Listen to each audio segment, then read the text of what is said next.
புலி என்ன பெரியப்பா? அங்கிட்டு வா. ரத்தம் பையன் அம்பிட்டு படி படிச்சு விட்டு லாரி தான் ஓட்டுவேன் அடம் பிடிக்கிறான். வந்து அட்வைஸ் பண்ணுவா. அவன் கேட்க மாட்டானே. அட வாடா. அட.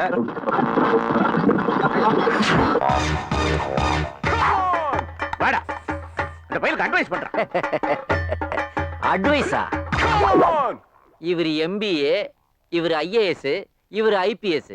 இவங்க கிட்ட வந்து நான் அட்வைஸ் கேட்கணுமா? கூட்டு வந்திருக்க நீ. உனக்கு எதுக்குடா அந்த லாரி ஓட்டுற வேலையெல்லாம்? அப்படி கேளு புலி. உனக்கே நல்லா தெரியும், நம்ம தாத்தா கிட்ட ஒரே ஒரு லாரி இருந்துச்சு. அதை எங்க அப்பா வாங்கி ஓட்டிக்கிட்டு இருந்தாரு. இது நான் சின்ன பிள்ளையா இருந்த போது. படிச்சுட்டு பெங்களூர்ல இருந்து ரிட்டர்ன் ஆகி வந்து பாக்குறேன், இன்னும் அதே லாரியை ஓட்டிக்கிட்டு இருக்காரு. அவரை மாதிரியே லொடலொடத்து கடகடத்து நட்டு போல்ட் எல்லாம் கலண்டு போய் நிக்குது. அதனால இன்னையில இருந்து லாரி கண்ட்ரோல நான் எடுக்கிறேன். 1 இயர்ல ஒரு லாரிய 100 லாரியா மாத்தி காட்டுறேன். அவன் தான் இவ்வளவு சொல்றானே பெரியப்பா, கொடுத்து பாப்போம். ஆனா ஒரு விஷயம்டா, ரூட்ல போகும்போது மேலப்பாளையம் பிரிவுல மட்டும் வண்டி நிறுத்திடாத. எங்க நிறுத்தணும், எங்க நிறுத்தக்கூடாது, எங்க மோதணும், எங்க கவுக்கணும் எல்லாம் எனக்கு தெரியும். No more advice. என்னடா என்ன என்ன ஆச்சு?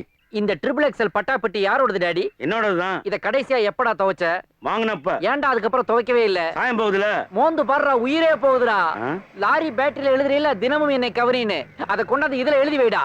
இல்லாட்டி இந்த மேட்டர்ல என்ன மாதிரி அமெரிக்கன் ஸ்டைல ஃபாலோ பண்றா. அது என்ன அமெரிக்கன் ஸ்டைல்? எதுவும் போடுறதுல ஃப்ரீயா விட்டுறதா. ஃப்ரீயா